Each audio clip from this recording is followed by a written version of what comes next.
Hello everyone, I welcome all of you on my YouTube channel. I hope you all are doing great. आज के इस lecture में बात करेंगे money market, capital market के differences के बारे में। तो मनी मार्केट एक ऐसा मार्केट जब इन्वेस्टर को रिटर्न 1 ईयर के अंदर आ जाएगा, और कैपिटल मार्केट एक ऐसा रिटर्न जब इन्वेस्टर को उसका रिटर्न 1 ईयर के बाद जाके आएगा। अब जो लॉन्ग टर्म इन्वेस्टमेंट के सोर्सेज होते हैं, debt, equity, debentures, bonds, these are categorized as sources of capital market. और जो मनी मार्केट में आ जाते हैं, like treasury bills, government issue करती है ना क्वार्टरली ट्रेजरी बिल्स, पेमेंट आपको विद इन 1 ईयर ही आ जाती है इसके ऊपर, तो ये एक मनी मार्केट का इंस्ट्रूमेंट है। अपार्ट फ्रॉम ट्रेजरी बिल्स जो गवर्नमेंट इशू करेगी, तो प्रॉमिसरी नोट है, ये सिक्योर्ड है, गवर्नमेंट ने इशू करा। बट कमर्शियल बिल होते हैं, आपस में कंपनीज एक दूसरे के साथ ट्रेड कर लेती हैं, पेमेंट फ्यूचर में प्रॉमिस कर देती हैं। अब फ्यूचर के पहले अगर जिस कंपनी ने सामान बेचा उनको पैसे चाहिए, तो वो किसी फाइनेंशियल कंपनी से या फिर किसी बैंक से अपना बिल डिस्काउंट करवा सकते हैं। आप लोगों ने 11th स्टैंडर्ड में बिल्स ऑफ एक्सचेंज पढ़ा था, उसमें जिस कंपनी ने सामान बेचा क्रेडिट पे, क्रेडिट मतलब लोन पे, कि पेमेंट थोड़े टाइम के बाद वो लेंगे, 3 महीने 6 महीने के बाद, तो अगर उनको उस टाइम में पेमेंट चाहिए तो वो किसी बैंक से पेमेंट ले सकते हैं, थोड़ा उसमें लेस हो जाता है अमाउंट, और बैंक को जब पेमेंट आएगी तो वो पूरी आएगी उस कंपनी से।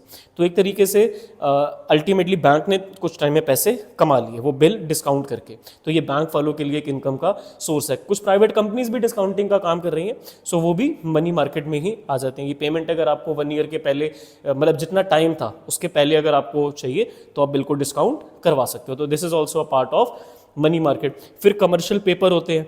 अब जिन कंपनीज को इक्विटी शेयर्स इशू करने हैं, डिबेंचर्स इशू करने हैं, उसकी फ्लोटेशन कॉस्ट होती है, कुछ लीगल खर्चे होते हैं, कुछ आने जाने के खर्चे होते हैं।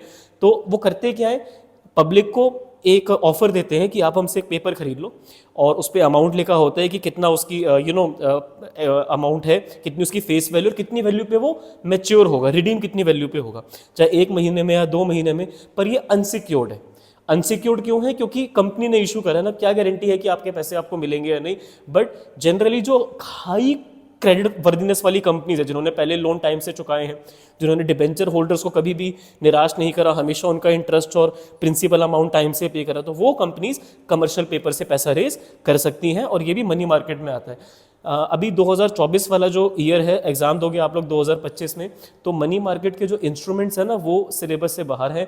सेकेंडरी और प्राइमरी जो कि कैपिटल मार्केट में आते हैं, उसके भी इंस्ट्रूमेंट सिलेबस से बाहर है।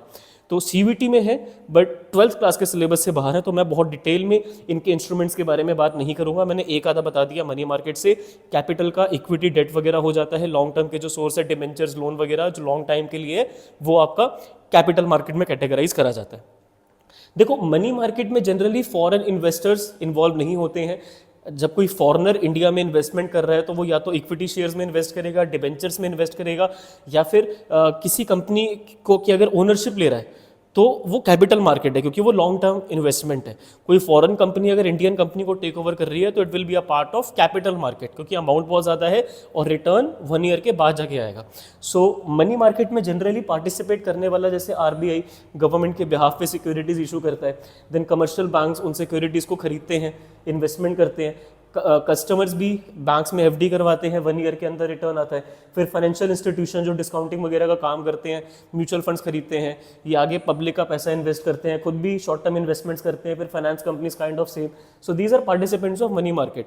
ठीक है, कैपिटल मार्केट में फिर फॉरेन इन्वेस्टर्स आ जाएंगे, कंपनीज है, बैंक्स है, फाइनेंशियल इंस्टीट्यूशन दोनों जगह है, रिटेल इन्वेस्टर्स, नॉर्मल इन्वेस्टर्स, जैसे आप लोग भी आगे चल के शेयर्स, डिबेंचर्स खरीदोगे तो वो सब कैपिटल मार्केट में पार्टिसिपेंट्स हैं।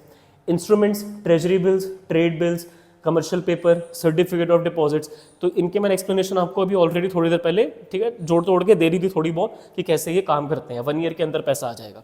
कैपिटल मार्केट में आपके आ जाते हैं equity share, debentures, bonds, preference share. Return expect करना 1 ईयर के बाद इसमें। इन्वेस्टमेंट आउटले मनी मार्केट में, क्योंकि टाइम कम है तो पैसा ज़्यादा लगता है ना, क्योंकि आपको कम टाइम में आपका रिटर्न चाहिए, और उसमें भी एक्सपेक्ट करो कि अमाउंट भी ज़्यादा हो, तो वो करना मुश्किल है। इसलिए इसमें अगर आप 1 साल की एफडी करवा रहे हो तो किस में फ़ायदा है, ज़्यादा अमाउंट में या कम अमाउंट में? ज़्यादा अमाउंट में।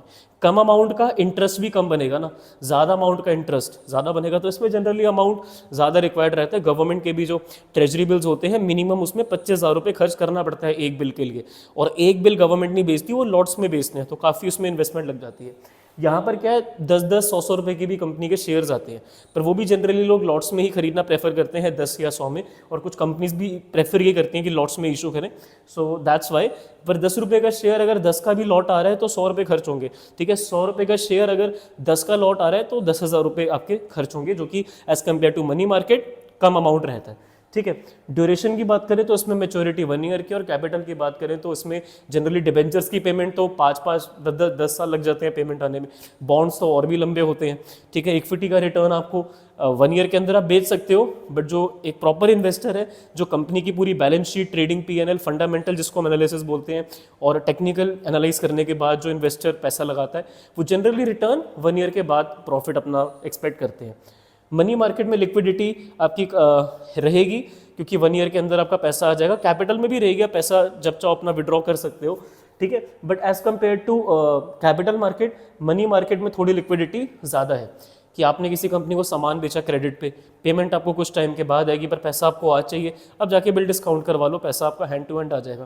कैपिटल मार्केट में अगर आपने डिबेंचर्स खरीद लिए तो जनरली इन्वेस्टर्स डिबेंचर्स खरीदना इतना जल्दी आसान नहीं है ना, बेचना आपको बायर ढूंढना पड़ेगा डिजिटली। मनी मार्केट में तो क्या ये काम ऑफलाइन फिर भी एक बार को चल जाएगा कि आपने जाके डिस्काउंट करवा लिया, यहाँ पर सारा काम ऑनलाइन होगा, तो it will take some time for getting liquidity, ठीक है। बायर ढूंढने में टाइम लग सकता है, वही लिखा हुआ है वहाँ पर भी। फिर हम बात करेंगे क्या रिस्क के बारे में बात है, पहले सेफ्टी के बारे में बात है। मनी हम मतलब वही एक तरीके से सेफ्टी बोल दो या रिस्क बोल दो। मनी मार्केट में जनरली जो रिस्क है वो कंपेयर टू कैपिटल मार्केट कम है, 1 साल के अंदर पेमेंट आ रही है, पर कैपिटल में 1 साल के बाद पेमेंट आएगी, हमें कल का नहीं पता, या तो 1 साल के बाद की पेमेंट आ रही है।